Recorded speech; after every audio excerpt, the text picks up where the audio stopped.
wewe kosa ambao unaliona kwa Irani ni kosa gani? La kupandisha mafuta bei. Irani wamepandisha mafuta bei? Kwa sababu wamefungia ile njia ambayo inapitisha. Kisima wameteka. Wameteka kisima? Kile kisima cha mafuta wameteka. Au ile njia ambayo inapitisha mafuta? Yani pale kwenye ile bwawa la mafuta. Unataka keti moja?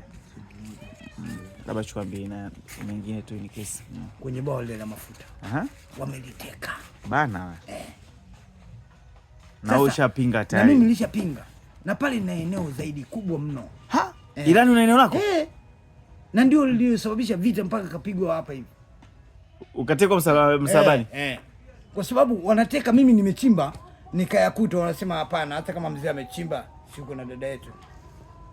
Kwa hiyo pale mimi nina uwezo wa ile eneo bado nikachimba mafuta. Irani. Ndio maana utajiri hauishi. Ndio maana Israeli wananitambua muda mrefu. Tangu mwaka wa 58. Upo? Israeli ananijua mimi. 33. 33? Israeli ananijua. 1700. 600 nipo, 500 nipo, 300 nipo, 200 nipo, 100 nipo, mpaka sasa hivi 2026 nipo. 1900 imenikuta. Ina maana sasa una miaka mingapi? Ni mingi sana. Nadhani wameniambia wataalamu, kaniambia huyu mtu sio wa leo, ni wa siku nyingi. Watu wa zamani. Ana miaka zaidi ya miaka